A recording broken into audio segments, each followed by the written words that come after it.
Assalamualaikum warahmatullahi wabarakatuh. Apa kabar anak-anak ibu semuanya? Mudah-mudahan selalu sehat ya. Nah, di video kali ini kita akan membahas soal-soal tryout yang kemarin. Nah, kita akan bahas satu persatu ya, seperti apa. Silahkan disimak pembahasannya berikut. Terima kasih. Nah, sekarang kita nomor 16. Nomor 16, kalian diberikan beberapa macam sudut dan kalian diminta untuk menentukan manakah yang merupakan pasangan sudut luar berseberangan. Kita lihat dulu ya, yang A. A1 dan B2. A1 dan B2. Nah, ini sudut yang tidak terdefinisi ya. Ini dia berseberangan tapi dia tidak luar. Dia juga bukan sepihak juga tidak. Kemudian yang B. A2 dan B4. A2 dan B4. Nah, ini dia. Sudutnya ada di luar, kemudian dia berseberangan. Yang satu ada sebelah kanan, yang satu ada sebelah kiri. Ya ini, berarti ini luar berseberangan. Gitu ya. Nih, dia luar berseberangan.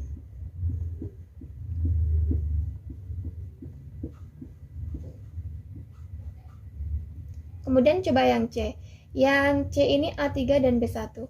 A3, B1. Nah, ini dia ada di dalam. Kalau luar tuh ini luar, ini dia ada di dalam, berarti ini dalam, terus kemudian dia nyebrang, berarti ini dalam berseberangan gitu ya. Nih, dalam berseberangan. Kemudian yang D, A4 B3, A4 B3. Nah, ini kayak yang pertama tadi, seperti yang A. Ini dia sudutnya sudut berseberangan, tapi dia tidak di dalam, tidak di luar juga, berarti ini tidak didefinisikan ya. Berarti bukan. Jadi jawabannya adalah yang luar berseberangan adalah yang B. Ini jawaban untuk nomor 16. Oke, sekarang nomor 17. Di sini kalian diberikan segitiga dengan beberapa garis ya, yang ditarik dari sebuah sudut. Misalkan ini sudut B, dia ditarik garis, yaitu garis BE. Sudut A, dia ditarik garis, yaitu garis AD. Kemudian sudut C, ditarik garis CF. Nah, kalian disuruh menentukan mana dari ketiga garis ini yang merupakan garis bagi. Jadi kita harus tahu dulu nih pengertiannya garis bagi itu apa. Nah, di sini sudah saya tuliskan beberapa pengertian garis. Yang pertama, garis bagi. Garis bagi adalah garis yang membagi sudut menjadi sama besar. Garis tinggi adalah garis yang membagi garis kemudian tegak lurus.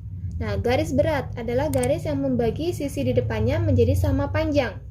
Dan garis sumbu adalah dia membagi garis di depannya itu sama panjang, kemudian juga tegak lurus. Gitu. Berarti kita lihat garis bagi. Yang dimintakan garis bagi ya, garis bagi, membagi sudut menjadi sama besar. Nah, kita cari tandanya yang sudut sama besar yang mana? Kalau ini kan tegak lurus ya, karena dia tanda siku-siku nih, ini tegak lurus. Kalau yang ini kan membagi sisi di depannya sama panjang nih, karena tandanya sama-sama ada strip 2 gitu. Kalau yang ini dia membagi sudut menjadi sama besar nih, karena tandanya sama-sama lingkaran nih ya, satu nih, lingkarannya sama-sama satu, berarti ini sudutnya sama besar nih. Tuh, berarti ini garis apa nih yang membagi sudut sama besar? Membagi sudut menjadi sama besar adalah garis bagi. Oh, berarti garis baginya adalah garis yang CF gitu nih. CF itu sama dengan garis bagi. Begitu. Kalau BE apa? BE membagi sisi di depannya menjadi 2 sama panjang. Mana sisi sama panjang? Nih ya, berarti membagi sisi di depannya menjadi sama panjang.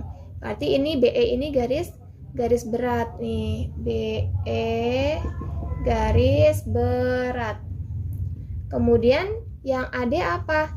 AD tegak lurus. Mana yang tegak lurus? Nih, berarti membagi garis menjadi tegak lurus. Dia tidak sama panjang kan? Kalau dia sama panjang dan tegak lurus masuknya ke sumbu. Nih, sama panjang dan tegak lurus berarti masuknya ke sumbu. Karena dia di sini nggak ada tanda sama panjangnya, maka disebutnya garis tinggi. AD sama dengan garis tinggi. Begitu. Nah, untuk garis sumbunya dia tidak disebutkan di sini, tidak ditulis di situ. Jadi jawaban untuk nomor 17 adalah garis bagi adalah garis yang CF. CF itu adalah yang A ya, yang A. Seperti itu. Kita lanjut nomor 18. Sekarang di situ ada kayu ya yang disandarkan ke tembok. Kemudian kayunya itu sudah ada ukurannya yaitu 3,9 meter. Terus kemudian jarak antara tembok dengan kayunya itu ya yang gambar bagian bawah itu 150 cm. Kemudian yang ditanyanya suruh mencari tinggi dari tembok tersebut gitu. Nah, ini kita caranya menggunakan Pitagoras ya, karena dia membentuk segitiga siku-siku, kita gunakan Pitagoras. Nah, karena di sini satuannya berbeda, yang 1 cm, yang 1 meter. Sedangkan kalau kita lihat di pilihannya itu dia bentuknya meter ya. Jadi kita lebih baik yang kita rubah yang ini nih. Ini kita rubah menjadi dibagi 100, berarti ini bagi 10 bagi 100 1,5 meter ini. 1,5 meter. Nah, kita cari hanya H ya, kita masuk ke rumus Pitagoras yaitu misalkan di sini nih kita sebutnya C gitu ya, yang ini yang B, ini yang A misalkan. Jadi kita mau cari yang A. Kita ingat dulu rumusnya. Di sini saja ya. Berarti C kuadrat gitu kan ya, sama dengan A kuadrat ditambah B kuadrat. Oke, kita masukkan C-nya di sini 3,9 kuadrat. Lalu A-nya kita belum tahu, kita tulis saja. Terus B-nya. B-nya 1,5, berarti 1,5 kuadrat. Nah, di sini kita hitung nih.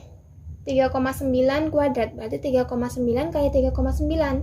Nah, hasilnya kalau kita hitung 15,21.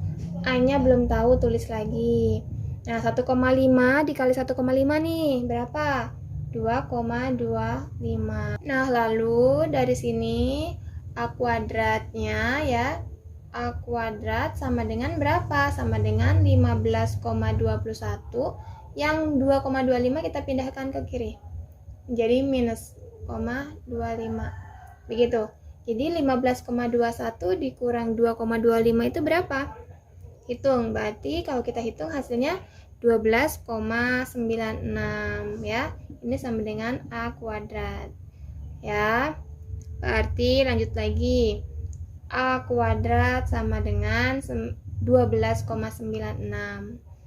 A sama dengan akar ya, 12,96.